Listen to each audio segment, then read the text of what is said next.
आज के इस वीडियो में हम विद्यार्थियों को गणित के एक नए अध्याय समुच्चय से परिचय कराएंगे तथा इनके प्रकार और इनके गुणों का अध्ययन भी विद्यार्थियों को सिखाएंगे। समुच्चय, पहले तो शब्द से इसका अर्थ समझने का प्रयास करें। अंग्रेजी वर्ड दिया गया है सेट्स। सेट एक प्रचलित शब्द है जिसको आप अपने दैनिक जीवन में कई बार प्रयोग करते हैं कि आपने बुक्स का सेट खरीदा हुआ है, आप किसी को उपहार के रूप में गिफ्ट सेट प्रदान करते हैं, आपके घर में बर्तनों का सेट है। हम अपने सप्ताह के दिनों के नामों से उसका एक सेट तैयार कर सकते हैं। तो कुल मिलाकर सेट का तात्पर्य हो जाता है कि कुछ वस्तुएं जिनको सामूहिक रूप से यदि हम एक बॉक्स में बंद कर दें या एक बॉक्स में रखें, एक स्थान पर रखी गई कुछ वस्तुएं सेट कहलाती हैं जो एक दूसरे से संबंधित हों या किसी विशेष नियम का पालन करती हों या विशेष रूप से परिभाषित हों। तो इस प्रकार हम समुच्चय की परिभाषा की जब बात करते हैं तो वस्तुओं का सुपरिभाषित का मतलब सही तरीके से परिभाषित, वस्तुओं का सुपरिभाषित समूह सेट कहलाता है या समुच्चय कहलाता है। बिल्कुल सरल परिभाषा है। वस्तुओं का सुपरिभाषित समूह समुच्चय कहलाता है। अब प्रश्न उठता है कि यह सुपरिभाषित समूह है क्या। जैसे हमने कहा दिनों के नाम, तो दिनों के नाम को यह शब्द प्रयोग करते हुए ही हमारे पास निष्कर्ष निकल आता है या हम समझ जाते हैं कि हमसे क्या कहा जा रहा है। रविवार, सोमवार, मंगलवार, बुधवार, गुरुवार, शुक्रवार, शनिवार। अर्थात तुरंत हमारे दिमाग में सप्ताह के 7 दिन आ जाते हैं। इन्हीं 7 दिनों को यदि हम इस प्रकार एक मंझले कोष्ठक में रख दें या प्रदर्शित करें तो यह एक समुच्चय या सेट बन जाता है। दूसरी दशा देखते हैं। 1 से 10 के बीच अभाज्य संख्याएं। तो अब हमें करना क्या है, 1 से 10 के बीच की अभाज्य संख्याएं लिखनी है। जैसा कि विद्यार्थियों को अभाज्य संख्याओं के बारे में पहले से ही अवगत कराया गया है। सबसे छोटी अभाज्य संख्या 2 होती है, फिर इसके बाद 3, फिर इसके बाद 5, फिर इसके बाद 7। अब अगर दिमाग में 9 आए तो गलत है, क्योंकि 9 में 3 का भाग चला जाता है, तो 9 एक भाज्य संख्या है। तो 2, 3, 5, 7 और इसके बाद 8, 9, 10 ये भाज्य है और हमको 1 से 10 के बीच की ही अभाज्य संख्याएं लिखनी थी। तो इन्हीं को हमने एक सेट बना दिया, एक मंझले कोष्ठक में इनको रख दिया। तो ये हमारा जो रिजल्ट हो गया। तो ये जो हम दिखा रहे हैं आपको, ये अवस्था, तो ये क्या है, एक समुच्चय अवस्था है। किसकी समुच्चय अवस्था है? 1 से 10 के बीच की अभाज्य संख्याओं की। जैसे अब अगर हम कहें इस भारत के प्रसिद्ध लोग, हमारे देश में प्रसिद्ध लोग। तो अब इनका हम सेट नहीं बना सकते। क्यों नहीं बना सकते? क्योंकि अब समस्या है कि भारत में एक दो आदमी तो प्रसिद्ध है नहीं। प्रसिद्धि का कोई एक सही पैमाना नहीं होता है, या प्रसिद्ध शब्द व्यक्तियों को सही ढंग से परिभाषित नहीं करता है। क्यों? प्रसिद्धि कई प्रकार से होती है। कोई अपने बुरे कर्मों के लिए प्रसिद्ध होता है और कोई अच्छे कर्मों के लिए प्रसिद्ध होता है। इसलिए प्रसिद्ध व्यक्तियों का समूह बनाना असंभव है। अगर हम बनाते भी हैं तो उसमें कुछ ऐसे प्रसिद्ध व्यक्ति हैं जो छूट जाते हैं। इसलिए यह एक समुच्चय नहीं है। समुच्चय क्या है? फिर से वही परिभाषा पर आते हैं। वस्तुओं का सुपरिभाषित समूह, ऐसा समूह जिसको अच्छे तरीके से परिभाषित किया जा सके, जिससे स्पष्ट निर्णय निकल करके आ जाएं। जैसे हम कह दें कि सम संख्याओं, क्या कहा हमने? सम संख्याएं। तो अब यहां पर सम संख्याएं के बारे में हम जानते हैं कौन कौन सी सम संख्याएं होती हैं। 2, 4, 6, 8, 10, 12 और इस प्रकार अब ये कहां तक जाएंगी? अनंत तक चली जाती हैं। तो अब यहां पर तो देखिए, सुपरिभाषित का मतलब निश्चित नहीं होता है, क्योंकि यहां पर देखिए इन संख्याओं की गिनती निश्चित नहीं है। सम संख्याएं कितनी है अगर पूछा जाए हमसे हमारी इस प्रकृति में, तो हम ये नहीं कह सकते कि सम संख्याएं 100 हैं कि 150 हैं कि 2000 हैं कि 2 लाख हैं। अनंत सम संख्याएं हैं। हाँ, ये कह सकते हैं कि इनकी शुरुआत 2 से है और किन्हीं 2 क्रमागत सम संख्याओं के बीच का अंतर 2 होता है। तो इस प्रकार ये सम संख्याओं का एक समुच्चय तैयार हो जाता है। तो इस प्रकार समुच्चय में जो अवयवों की संख्या होती है, जैसे यहाँ पे रविवार, सोमवार, मंगलवार, बुधवार, गुरुवार, शुक्रवार, शनिवार, इस समुच्चय के ये 7 अवयव हैं। यदि गणितीय भाषा में हम इन दिनों के नाम को एक नया नाम दे दें ए, हमने कहा ए बराबर रविवार, सोमवार, मंगलवार, बुधवार, गुरुवार, शुक्रवार, तो हम इनमें से कोई एक दिन अगर छांट लें तो हम कहेंगे सोमवार ए सेट का एक अवयव है। ये एक नया निशान विद्यार्थियों के सामने आ गया। सोमवार इस समुच्चय ए का एक अवयव है। तो इसी प्रकार समुच्चय में अवयवों की संख्या निश्चित भी हो सकती है और अनिश्चित भी हो सकती है। ऐसा नहीं कहा जा सकता है कि अवयवों की संख्या निश्चित ही होगी। अब एक सेट के बारे में और कह दिया जाए। कह दिया गया विद्यालय में उपस्थित अध्यापक, विद्यालय में उपस्थित अध्यापक कह दो या कह दो छात्र। तो किसी भी दिवस में मान लो कि तुम कहते हो कि तुम्हारे विद्यालय में 1500 विद्यार्थी पढ़ते हैं, तो ये निश्चित तो है नहीं कि रोज 1500 उपस्थित होते हैं।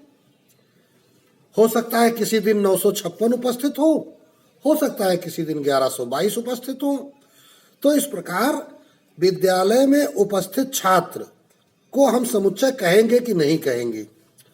तो किसी भी दिन विद्यालय में उपस्थित छात्रों की संख्या या उनके नाम लिखे जा सकते हैं, बताए जा सकते हैं। तो उपस्थित छात्रों का विवरण दिया जा सकता है। अगर कक्षावार देना चाहें तो हम कक्षावार दे सकते हैं, अगर हम सेक्शन वार देना चाहें तो दे सकते हैं, कुल देना चाहें तो दे सकते हैं। तो इस प्रकार यहाँ पे सेट बनाया जा सकता है। जैसे हमने कक्षावार बनाया कि कक्षा 1 में 32 छात्र, 2 में 35 छात्र, तो इस प्रकार हम इसका सेट बना सकते हैं। लेकिन यहाँ पर एक बात ध्यान देने योग्य है कि किसी भी संख्या की पुनरावृत्ति नहीं की जा सकती। मान लीजिए 32-35 लिखा, हमने कक्षा 3 में देखा फिर 32, तो फिर हम ऐसा नहीं कर सकते हैं। तो फिर इस जगह हमको इसका जो परिभाषण है और थोड़ा सा स्पष्ट करना पड़ेगा। फिर हमको क्या लिखना पड़ेगा? इस प्रकार लिखना पड़ेगा, कक्षा 1 32, कक्षा 2 35, फिर कक्षा 3 32, इस प्रकार, ताकि प्रत्येक अवयव को हो जाए वो अलग हो जाए। तो इस प्रकार हम उपस्थित छात्रों का समुच्चय बना सकते हैं। जब हमने चर्चा उपस्थित अध्यापकों की थी तो उनके अध्यापकों के नाम लिखकर उनका सेट बना सकते हैं। एक और उदाहरण लेते हैं। जैसे हम जानते हैं FRIEND, ये फ्रेंड की स्पेलिंग है। अब हमने कहा कि फ्रेंड के अक्षरों का समुच्चय हमको बनाना है, अक्षरों का समुच्चय हमको बनाना है। तो अब फ्रेंड में कितने अक्षर हैं? FRIEND। तो हम करेंगे क्या? FRIEND।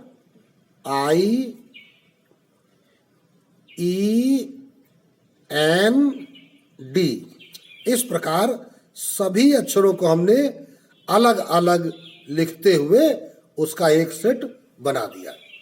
तो ये फ्रेंड के अक्षरों का समुच्चय बन गया। इसी स्थान पे कहा जाए इलाहाबाद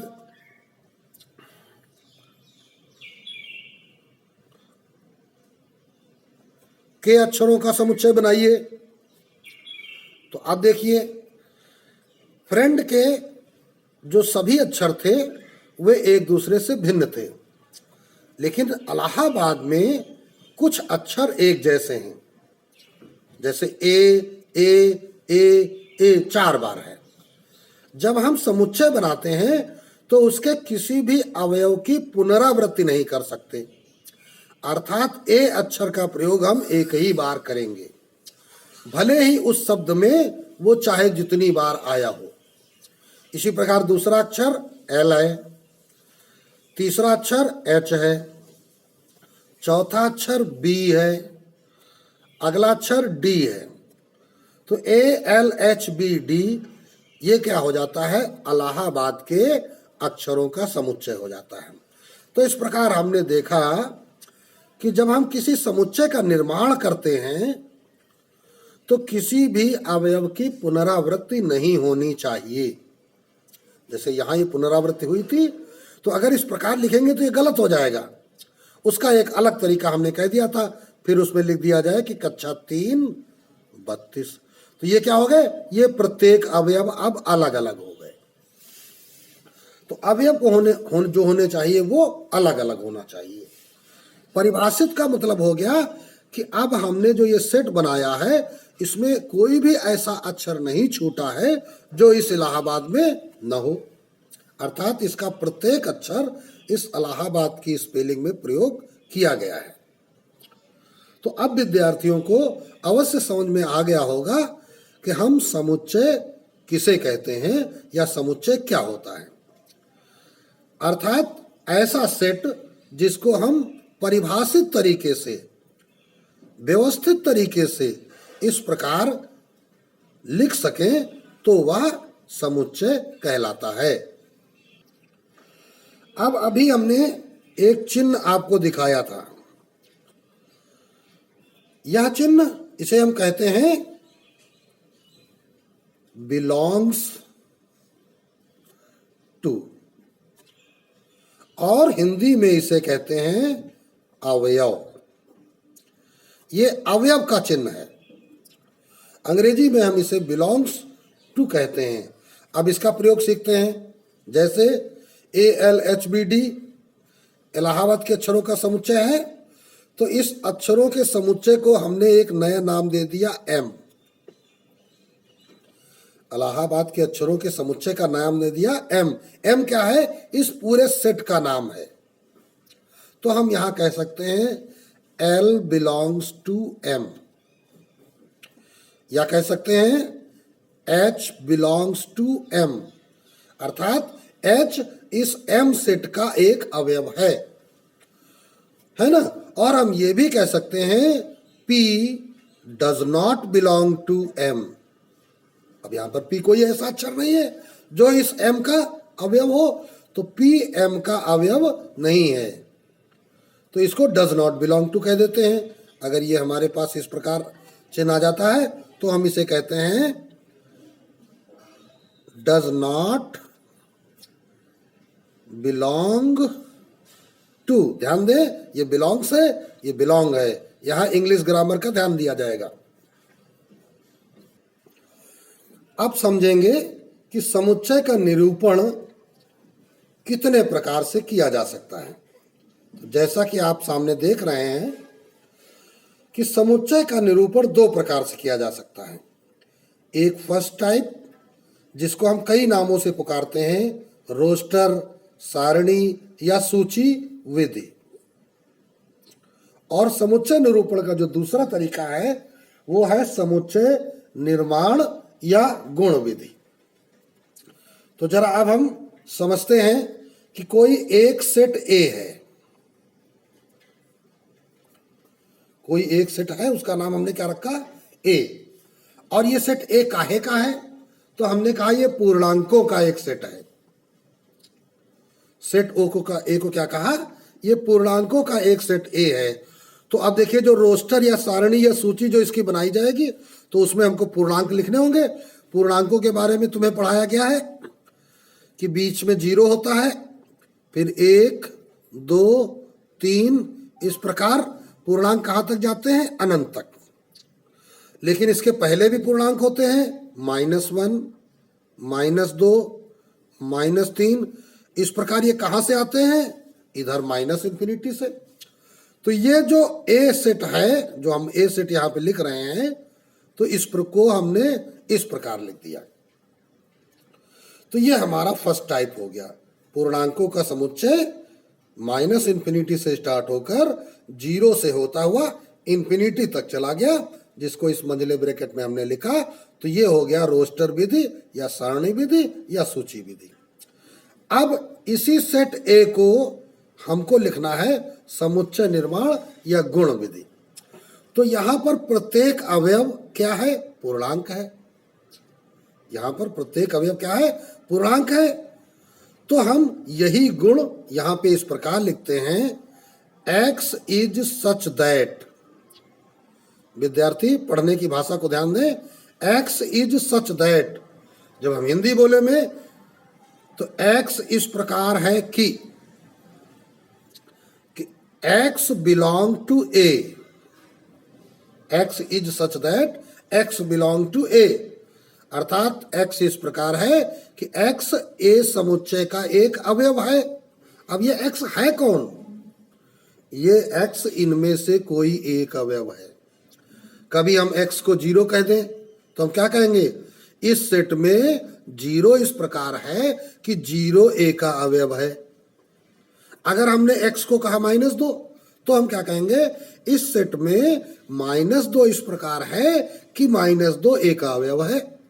तो वही चीज यहां लिखी गई है, जो हम यहां पढ़ रहे थे वही यहां लिखा गया है कि x is such that x belong to A, तथा जो x है क्या, वो x तुम्हारा एक पूर्णांक है। x एक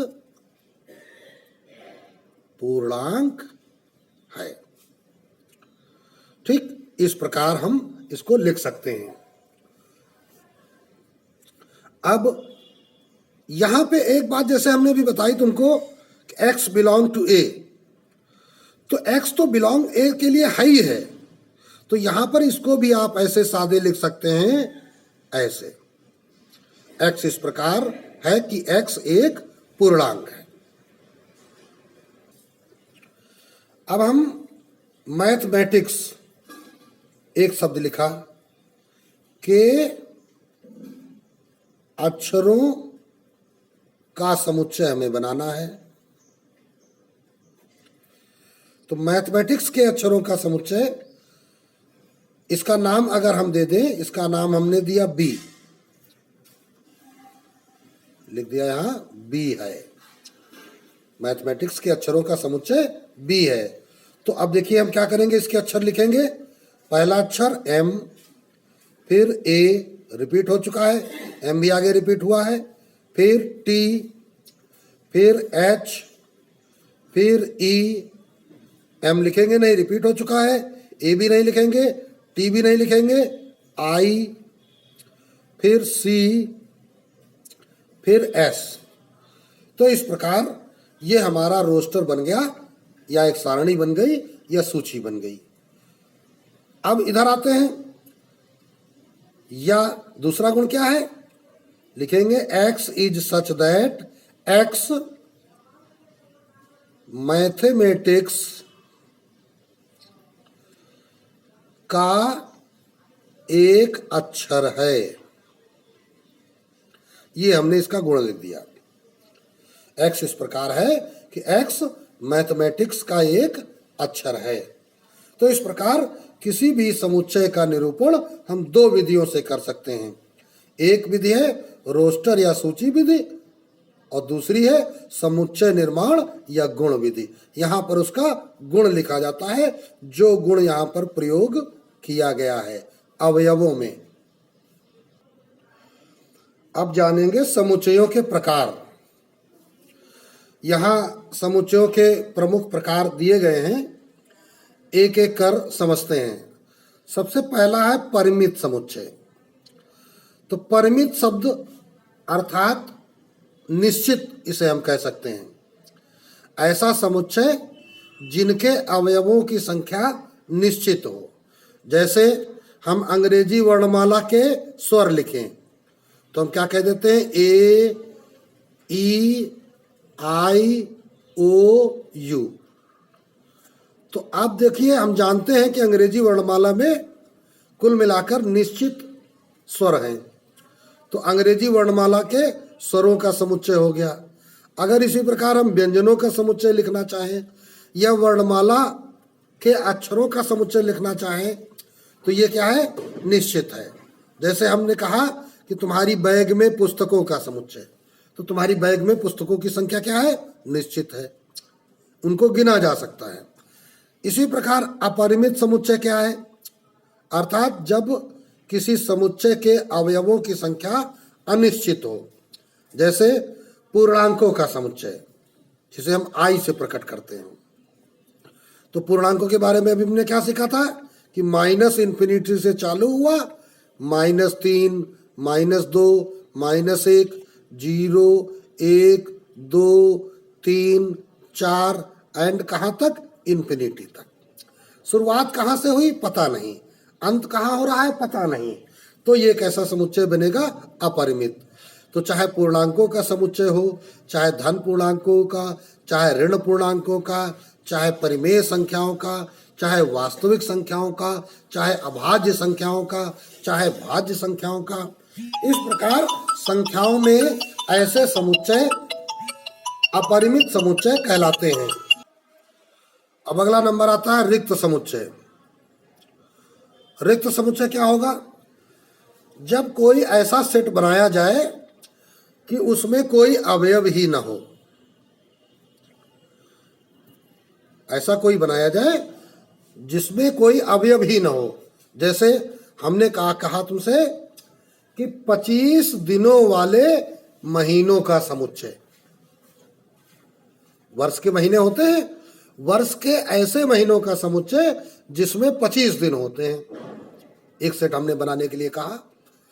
तो क्या कहेंगे, वर्ष में ऐसे महीनों का समुच्चय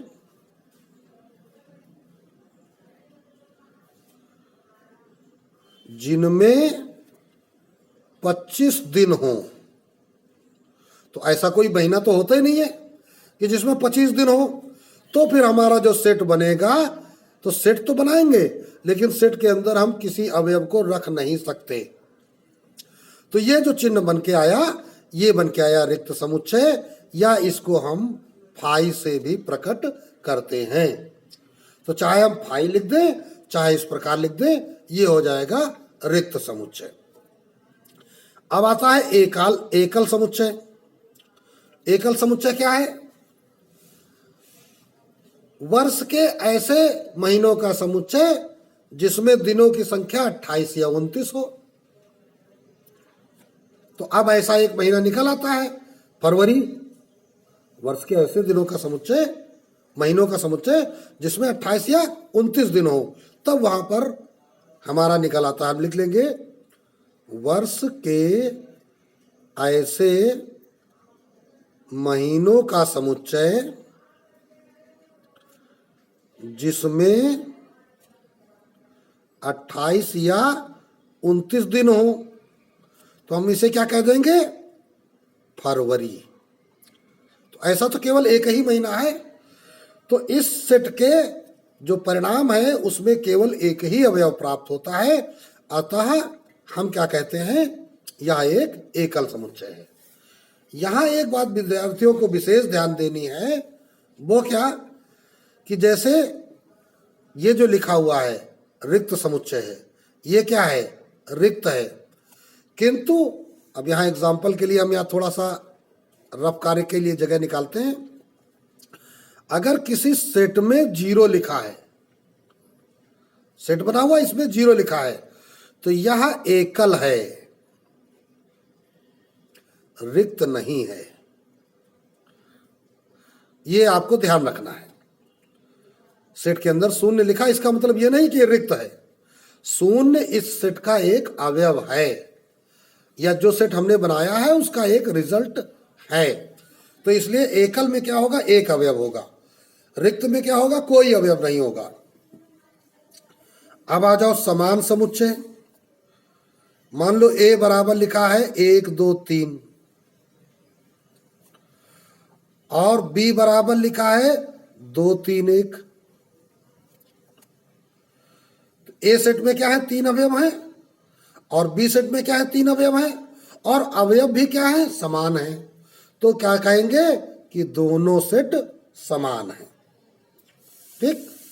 अब आ जाओ समतुल्य समुच्चय। अगर किसी एक सेट में ए बराबर है ए बी सी और दूसरे सेट में बी बराबर है 1 2 3, तो यहां पर देखिए क्या है?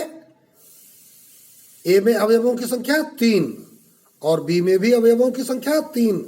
जब किन्हीं दो सेटों में अवयवों की संख्या समान हो तो ऐसे समुच्चय समतुल्य समुच्चय कहलाते हैं। तो हम क्या कहेंगे? समुच्चय ए समतुल्य समुच्चय बी इसको कह देंगे। अब अगला है समुच्चयों का समुच्चय। अब किसी समुच्चय में हमने क्या लिखा? फाई, फिर लिखा 1, फिर लिखा 1 2, ठीक है ना? इस प्रकार हमने एक सेट का सेट बना दिया। देखिए अंदर सेट बने हुए हैं और सेटों का सेट बन गया, समुच्चयों का समुच्चय बन गया। ये आगे चलकर तुमको इसको विस्तार से इस पर प्रश्न भी सिखाए जाएंगे और इसका प्रयोग भी सिखाया जाएगा। अब आता है युग्म समुच्चय। ऐसे समुच्चय जैसे ए बराबर हमने लिख दिया 1 कामा 2, है ना? बी बराबर हमने लिख दिया ए कामा बी। ऐसे समुच्चय जिसमें अवयवों की संख्या केवल 2 हो तो वे समुच्चय युग्म समुच्चय कहलाते हैं। तो इस प्रकार आज के इस वीडियो में हमने विद्यार्थियों को समुच्चय क्या है, समुच्चय को हम कितने तरीकों से निरूपित करते हैं, समुच्चय के कितने प्रकार होते हैं, यह विद्यार्थियों ने इस वीडियो में सीखा।